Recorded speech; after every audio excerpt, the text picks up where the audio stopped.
Great.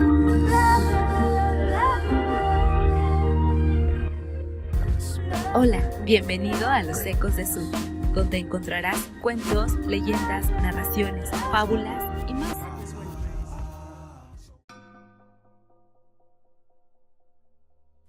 Aire frío. Lovecraft. Me piden que explique por qué temo las corrientes de aire frío. ¿Por qué tirito más que otros al entrar en una habitación fría? Y parece como si sintiera náuseas y repulsión cuando el fresco viento de anochecer empieza a deslizarse por entre la calurosa atmósfera de un apacible día otoñal. Según algunos, reacciono frente al frío como otros lo hacen frente a los malos olores. Impresión esta que no negaré. Lo que haré es referir el caso más espeluznante que me ha sucedido, para que ustedes juzguen en consecuencia si constituye o no una razonada explicación de esta peculiaridad mía. Es una equivocación creer que el horror se asocia inextricablemente con la oscuridad, el silencio y la soledad. Yo me di de bruces con él en plena tarde, en pleno ajetreo de la gran urbe y en medio del bullicio propio de una destartalada y modesta pensión, en compañía de una prosaica patrona y dos fornidos hombres. En la primavera de 1923 había conseguido un trabajo bastante monótono y mal remunerado en una revista de la ciudad de Nueva York. Y viéndome imposibilitado de pagar un sustancioso alquiler, empecé a mudarme de una pensión barata a otra en busca de una habitación que reuniera las cualidades de una cierta limpieza, un mobiliario que pudiera pasar y un precio lo más razonable posible. Pronto comprobé que no quedaba más remedio que elegir entre soluciones malas. Pero tras seguir algún tiempo recalé en una casa situada en la calle 14 Oeste, que me desagradó bastante menos que las otras en que me había alojado hasta entonces. El lugar en cuestión era una mansión de piedra rojiza de 4 pisos, que debía datar de finales de la década de 1840, y provista de mármol y obra de maquetería cuyo herrumboso y descolorido esplendor era muestra de la exquisita opulencia que debió tener en otras épocas. En las habitaciones amplias y de techo alto, empapeladas con el peor gusto, y ridículamente adornadas con aterzonado de escayola. Había un persistente olor a humedad y a dudosa cocina, pero los suelos estaban limpios, la ropa de cama podía pasar y el agua caliente apenas se cortaba o se enfriaba. Pero los suelos estaban limpios, la ropa de cama podía pasar y el agua caliente apenas se cortaba o enfriaba, de forma que llegué a considerarlo como un lugar cuando menos soportable para hibernar hasta el día en que pudiera volver realmente a vivir.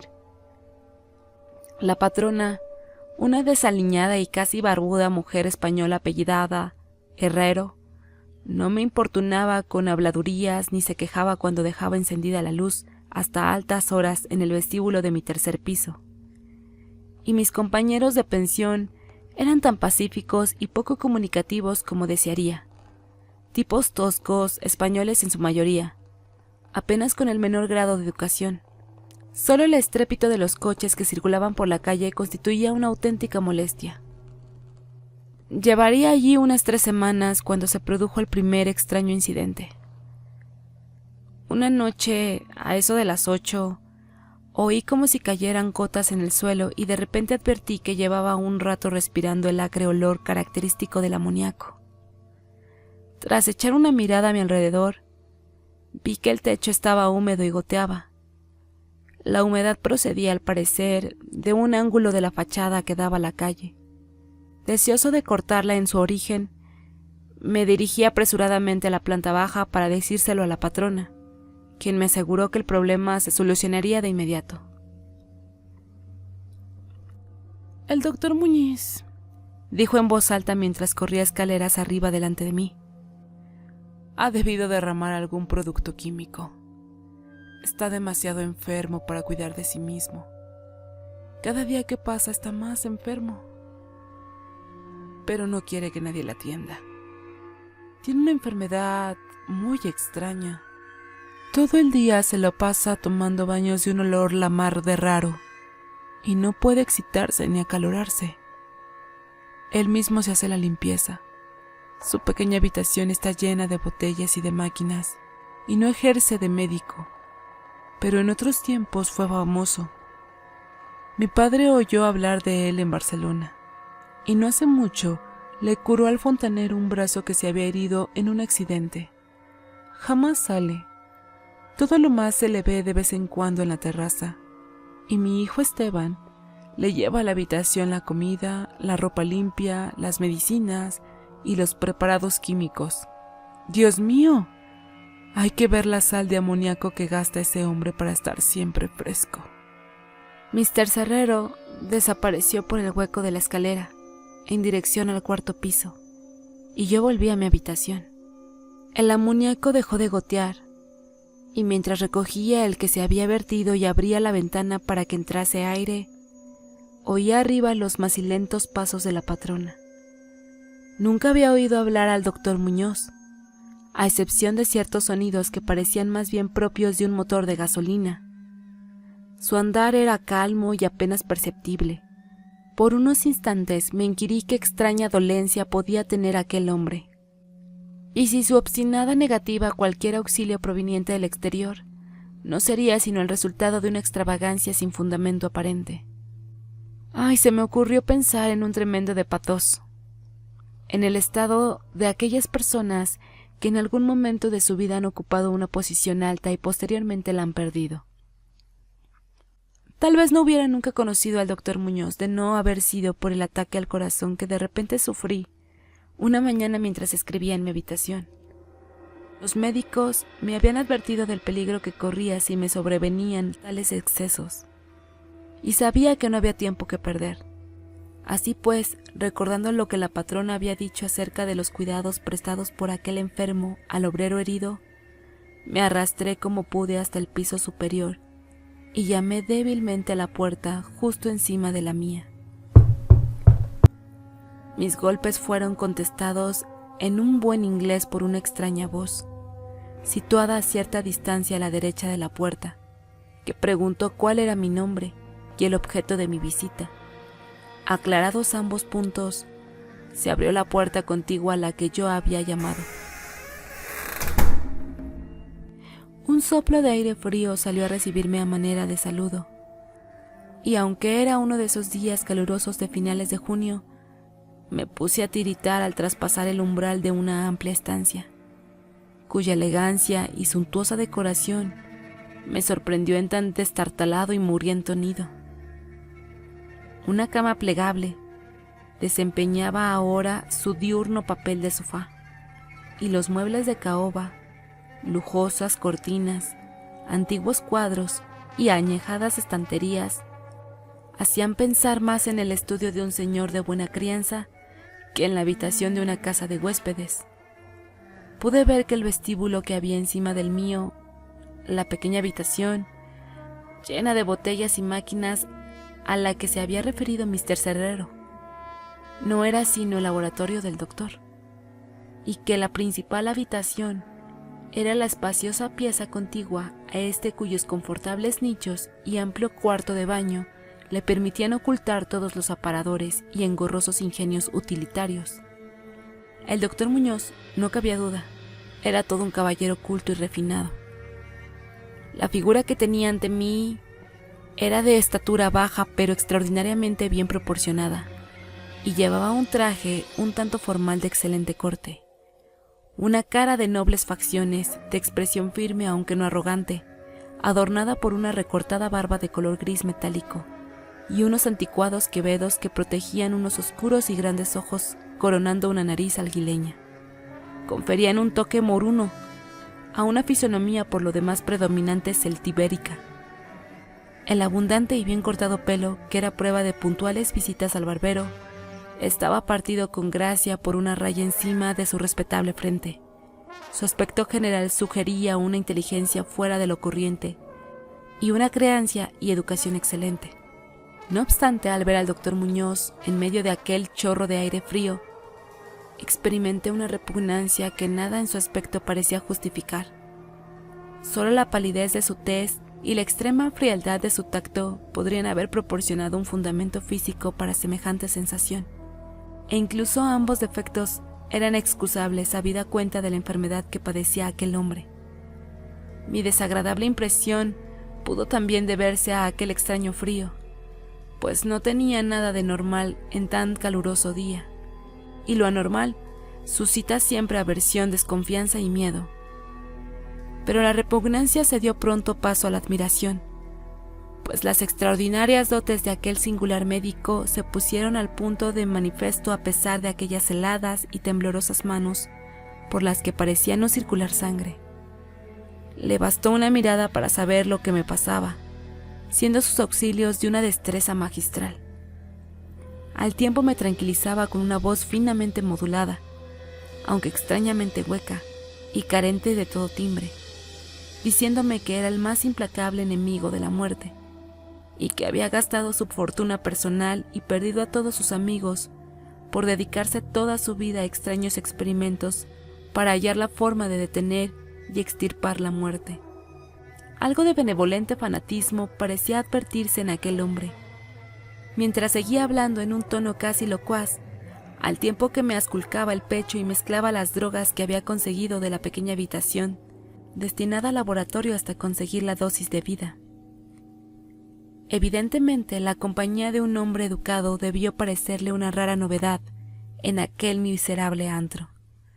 De ahí que se lanzara a hablar más de lo acostumbrado, a medida que rememoraba tiempos mejores.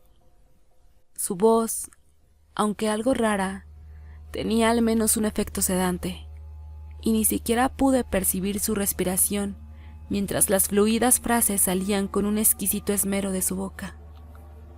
Trató de distraerme de mis preocupaciones, hablándome de sus teorías y experimentos, y recuerdo con qué tacto me consoló acerca de mi frágil corazón, insistiendo en que la voluntad y la conciencia son más fuertes que la vida orgánica misma.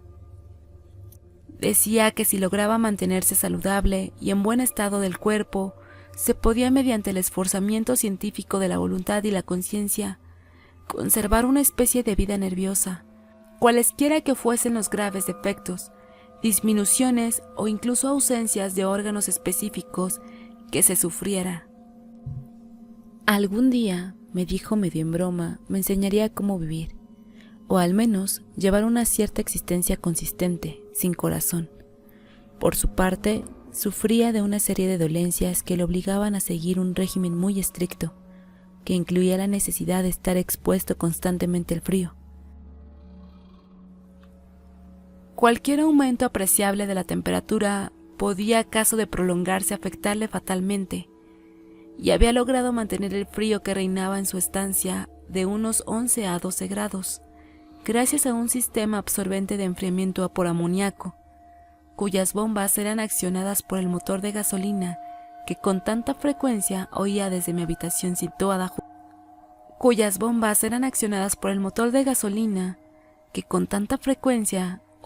mi habitación situada justo debajo. Recuperado del ataque en un tiempo extraordinariamente breve, salí de aquel lugar helado, convertido en ferviente discípulo y devoto de aquel recluso. A partir de ese día, le hice frecuentes visitas, siempre con el abrigo puesto.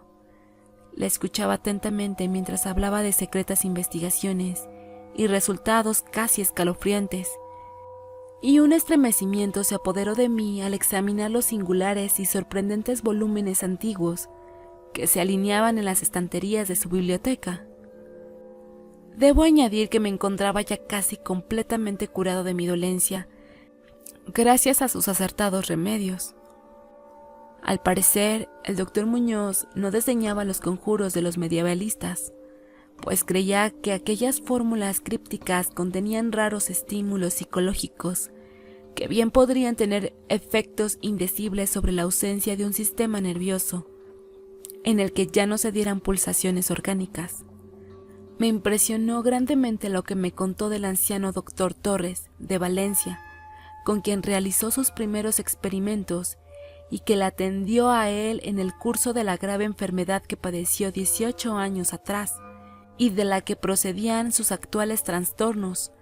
Al poco tiempo de salvar a su colega, el anciano médico sucumbió víctima de la gran tensión nerviosa a que se vio sometido, pues el doctor Muñoz me susurró claramente al oído, aunque no con detalle, que los métodos de curación empleados habían sido de todo punto excepcionales, con terapéuticas que no serían seguramente del agrado de los galeanos de cuño tradicional y conservador.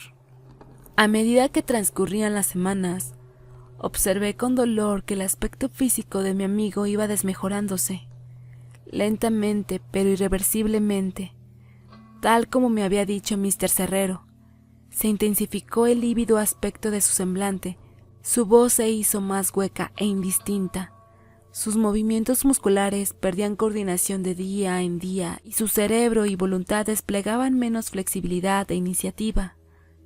El doctor Muñoz parecía darse perfecta cuenta de tan lamentable empeoramiento, y poco a poco su expresión y conversación fueron adquiriendo un matiz de horrible ironía que me hizo recobrar algo de indefinida repugnancia que experimenté al conocerle. El doctor Muñoz adquirió con el tiempo extraños caprichos, aficionándose a las especies exóticas y al incienso egipcio, hasta el punto de que su habitación se impregnó de un olor semejante al de la tumba de un faraón enterrado en el Valle de los Reyes. Al mismo tiempo, su necesidad de aire frío fue en aumento, y con mi ayuda amplió los conductos de amoníaco de su habitación y transformó las bombas y sistemas de alimentación de la máquina de refrigeración hasta lograr que la temperatura descendiera a un punto entre 1 y 4 grados, y finalmente incluso a 2 bajo cero. El cuarto de baño y el laboratorio conservaban una temperatura algo más alta, a fin de que el agua no se helara y pudieran darse los procesos químicos. El huésped que habitaba en la habitación contigua se quejó del aire glacial que se filtraba a través de la puerta de comunicación, así que tuve que ayudar al doctor a poner unos tupidos cortinajes para solucionar el problema. Una especie de creciente horror desmedido y morboso pareció apoderarse de él. No cesaba de hablar de la muerte, pero estallaba en sordas risas cuando en el curso de la conversación se aludía con suma delicadeza a cosas como los preparativos para el entierro o los funerales. Con el tiempo, el doctor acabó convirtiéndose en una desconcertante y hasta desagradable compañía, pero en mi gratitud por haberme curado, no podía abandonarle en manos de los extraños que le rodeaban. Así que tuve buen cuidado de limpiar su habitación y atenderle en sus necesidades cotidianas. Embutido en un grueso gabán que me compré especialmente para tal fin, asimismo le hacía el grueso de sus compras, aunque no salía de mi estupor ante algunos de los artículos que me encargaba comprar en las farmacias y almacenes de productos químicos. Una creciente e indefinible atmósfera de pánico parecía desprenderse de su esencia. La casa entera, como ya he dicho, despedía un olor a humedad, pero el olor de las habitaciones del doctor Muñoz era aún peor, y no obstante las especias, el incienso y el acre perfume de los productos químicos de los ahora incesantes baños que insistía en tomar sin ayuda alguna, comprendí que aquel olor debía guardar relación con su enfermedad, y me estremecí al pensar cuál podría ser. Mr. Cerrero se santiguaba cada vez que se cruzaba con él, y finalmente lo abandonó por entero en mis manos, no dejando siquiera que su hijo Esteban siguiese haciéndole los recados. Cuando yo le sugería la convivencia de avisar a otro médico, el paciente montaba en el máximo estado de cólera que parecía atreverse a alcanzar. Temía sin duda el efecto físico de una violenta emoción, pero su voluntad y coraje crecían en lugar de menguar, negándose a meterse en la cama. La lasitud de los primeros días de su enfermedad dio paso a un retorno de su vehemente ánimo, hasta el punto que parecía desafiar a gritos el demonio de la muerte, aun cuando corriese el riesgo de que el tradicional enemigo se apoderase de él. Dejó prácticamente de comer. algo que curiosamente siempre dio la impresión de ser una formalidad en él. Y solo la energía mental que le restaba parecía liberarle del colapso definitivo. Adquirió la costumbre de escribir largos documentos que sellaba con cuidado y llenaba de instrucciones para que a su muerte los remitiera yo a sus destinarios. Estos eran en su mayoría de las Indias Occidentales, pero entre ellos se encontraba un médico francés famoso en otro tiempo y al que ahora se daba por muerto, y del que se decían las cosas más increíbles. Pero lo que hice en realidad fue quemar todos los documentos antes de enviarlos o abrirlos. El aspecto y la voz del doctor Muñoz se envolvieron absolutamente espantosos y su presencia casi insoportable. Un día de septiembre, una inesperada mirada suscitó una crisis epiléptica en un hombre que había venido a reparar la lámpara eléctrica de su mesa de trabajo. Ataque del que se recuperó gracias a las indicaciones del doctor mientras se mantenía lejos de su vista. Aquel hombre, harto sorprendentemente, había vivido los horrores de la Gran Guerra sin sufrir tamaña sensación de terror. Un día, a mediados de octubre, sobrevino el horror de los horrores de forma pasmosamente repentina. Una noche, a eso de las 11, se rompió la bomba de la máquina de refrigeración, por lo que pasadas 3 horas resultó imposible mantener el proceso de enfriamiento del amoníaco.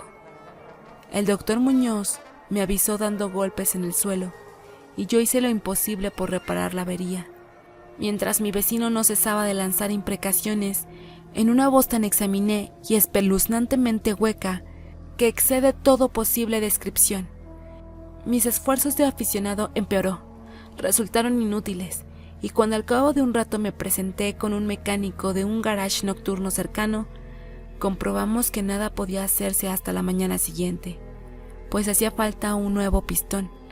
La rabia y el pánico del moribundo ermitaño adquirieron proporciones grotescas, dando la impresión de que fuera a quebrarse lo que quedaba de su debilitado físico, hasta que en un momento dado un espasmo le obligó a llevarse las manos a los ojos y precipitarse hacia el cuarto de baño. Salió de allí a tientas con el rostro fuertemente vendado, y ya no volví a ver sus ojos. El frío reinante en la estancia empezó a disminuir de forma harto apreciable, y a eso de las 5 de la mañana el doctor se retiró del cuarto de baño. Al tiempo que me encargaba, le procurase todo el hielo que pudiera conseguir en las tiendas y cafeterías abiertas durante la noche. Cada vez que regresaba de alguna de mis desalentadoras correrías y dejaba el botín delante de la puerta cerrada del baño, podía oír un incansable chapoteo dentro y una voz ronca que gritaba: ¡Más! ¡Más! Finalmente, amaneció un caluroso día y las tiendas fueron abriendo una tras otra.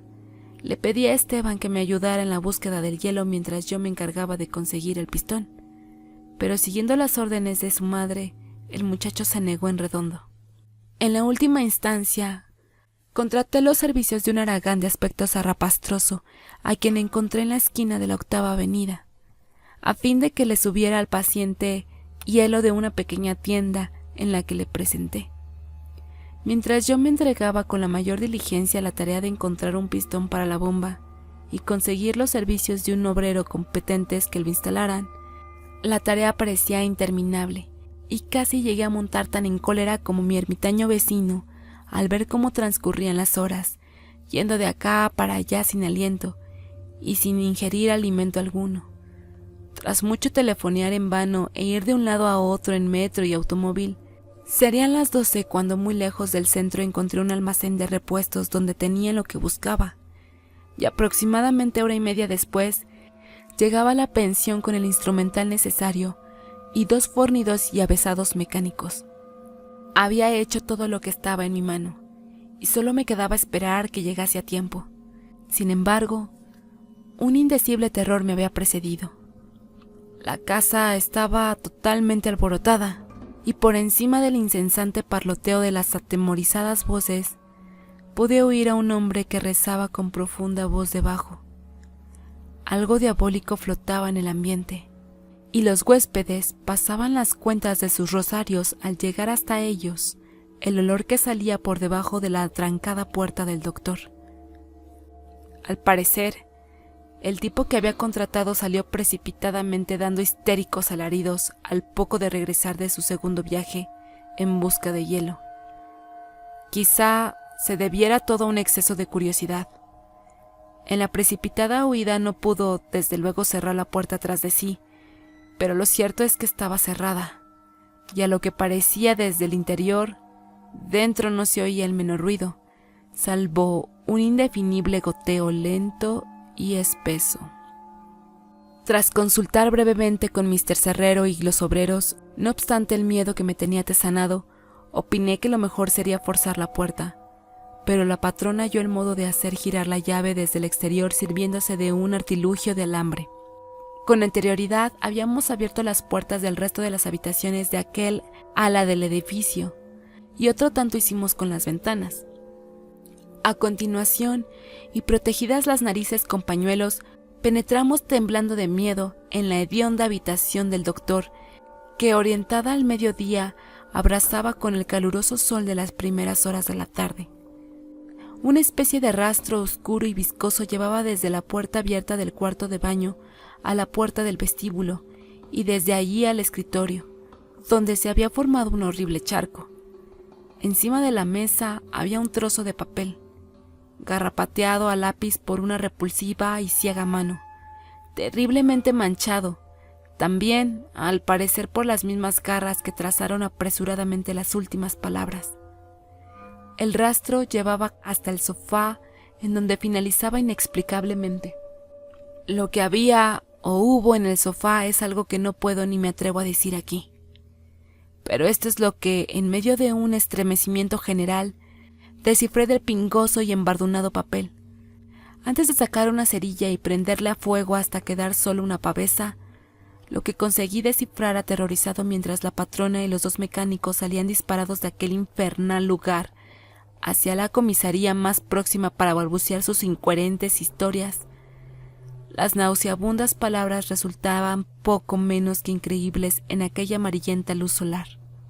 Con el estruendo de los coches y camiones que subían tumulosamente de la abigarrada calle 14, pero debo confesar que en aquel momento creí lo que decían.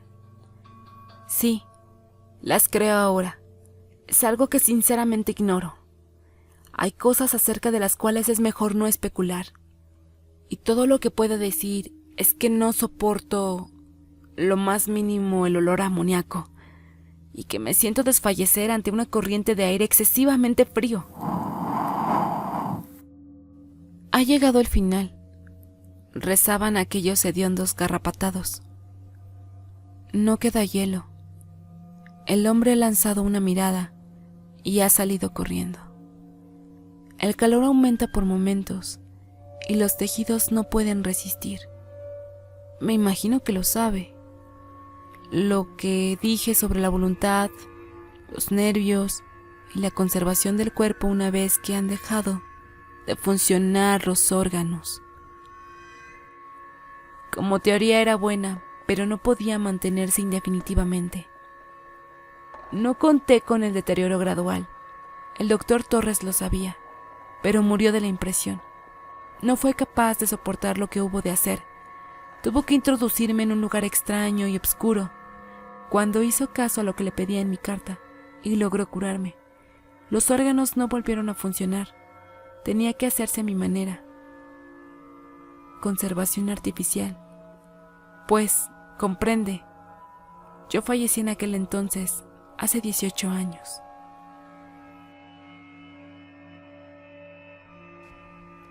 Si te gustó la historia, te invito a darle like y suscribirte.